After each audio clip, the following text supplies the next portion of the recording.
Story 1. My F27 best friend, F27, talked badly about my boyfriend, M29, of 3 years, because of his ADHD. I put a very gentle limit, saying it hurt me that she talked that badly about him, since she doesn't even know him. She just ghosted me. My boyfriend has ADHD. He does his best to live normally with it and goes to therapy, etc. But it is still a disability that impacts his life. He is a great guy and we get along very well. I try to be understanding, read about ADHD and to adapt to his needs to a degree we both can work well as a couple.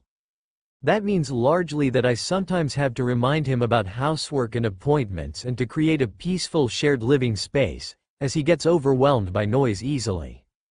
It also means to avoid fights, screaming matches, as he gets very overwhelmed by his emotions. We just talk about it calmly after some processing time has passed. And it also means on my end accepting that he has a disability and being patient with him. He is overall a great partner for me, too.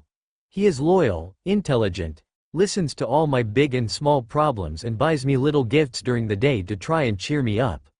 He is also very supportive with my hobbies, relationships and friendships. Enter my best friend. She is trash-talking him non-stop, since I told her about some frustrations I had with my boyfriend to actually get to the point where we are now. She called him a slur, said that his mental issues are not my problem and that they don't explain his behavior. She started with a weaponized incompetence talk, that he was just using me, that she hoped my therapist would intervene and tell me to end my relationship, that I was blind and not smart and had no self-respect and deserved better, that I didn't have to be caring with him at all, that his issues are his problem and that she would only change her opinion if he got rich and paid for my lifestyle. We have been friends for over 10 years now and we never had any other issues, as I tried to be patient and understanding with her, too. This is the first time I actually marked a hard boundary with her. She has been ghosting me for 2 weeks now. Any advice on how to handle this? I tried to talk about the good in my relationship and she just talked it down. Comments from netizens. Comment 1. It's weird that you include avoiding screaming matches as part of an accommodation for his ADHD, because that's hopefully something you just don't do in a healthy relationship. What do you mean that he gets overwhelmed by his emotions? The way your best friend talks is gross. Slurs, saying his behavior that she doesn't like would be okay if he was rich. Replay 1. Emotional intensity is an ADHD symptom or diagnostic criteria. As with everything ADHD, YMMV, but it's not uncommon. She means being aware of that and making choices to avoid leading down that path to avoid him getting emotionally overwhelmed, because they both recognize that screaming matches is absolutely not something that should happen in a healthy relationship. Sounds like they probably had one, or a few, went. Wow, that's not good. This is not an acceptable thing to happen in a relationship. Why is this happening and how can we plan to avoid it, and have managed to figure it out? In a perfect world, he'd have come into the relationship already knowing what he needed to do and needed her to understand to avoid or handle big flare-ups that make it hard to communicate with a partner in a healthy, effective way. But sometimes people have to learn how to be better partners as they go. The important thing is that they have learned how to navigate it, and it isn't something that happens anymore. Replay 2. My wife has ADHD, and so does my brother. My wife is somewhat sensitive to sound, but her primary symptoms are time blindness and struggles with scheduling and prioritizing tasks. We've been married for almost 15 years, and it's come with some struggles and compromises. While I understand you trying to be understanding and accommodating, I likely wouldn't have remained with my wife until the present day if she had not committed to a treatment plan and worked on herself. For most people with ADHD, a combination of medication and adaptations can help with managing day-to-day life without major disadvantages. My wife is a lot better than she was 5 and especially 10 years ago. While your friend was cruel and out of line for using a slur, you shouldn't completely dismiss her mention of weaponized incompetence. I only bring that up because my brother has struggled with it a lot as he's gotten older. Once he realized he could shift managing a lot of the frustrating complexity of being an adult onto his girlfriend, now wife. He just stopped doing a lot of it, and it led to a lot of resentment and an eventual blow-up. They worked through it, and my brother had to sort himself out, but I wouldn't want that kind of thing to happen to you. It was a painful experience for everyone involved. It would be beneficial if you take a firm stance on insisting that he work on the skills necessary to become a fully functional adult, whatever that means for his particular symptoms and treatment profile. Comment 2. You've been with this guy for 3 years, but she barely knows him. Also, how much of your friendship is you talking about his negative behaviors? I feel like you may be underselling how his behaviors are impacting your life in the interest of getting some validation that you're in the right for being so accommodating to him. Is she tired of hearing about his deficiencies as a partner with no real action on your part? Listening to a friend continuously put up with a bad partner but won't hear criticism can be exhausting in its own right, and I think anyone here will have a hard time responding with good advice with only your side of the story. Replay from OP.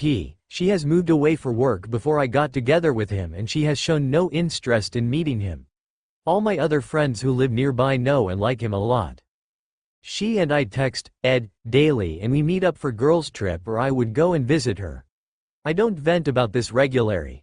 It just came up in conversation that it is sometimes very challenging for me, because I am very hyper-independent and tend to be avoidant, and being accommodating is something new for me, as I have lived alone most of my life. And I talked about the challenges. Since then she went crazy with it. Comment 3. You spoke badly about your boyfriend first. She's just agreeing with you and responding to your complaints about him. You can't be surprised that your friends give you advice and their support after you shit-talk your boyfriend. You must have given a really bad impression of him if she's labeling his behavior as weaponized incompetence and saying he's using you. If that's not true, why do you talk so badly about him to your friends? Does he know you do this? Would he care? If it's true, why are you so angry at your friend for agreeing with you and telling you that you deserve better? If you don't want to hear your friends give you their opinion and advice on your relationship, don't talk about your relationship. It's not their fault your boyfriend sucks. I can't imagine how frustrating it must be on her end to have to listen to all that and be told to shut up. Also, boundaries are for you and your behavior, not for other people.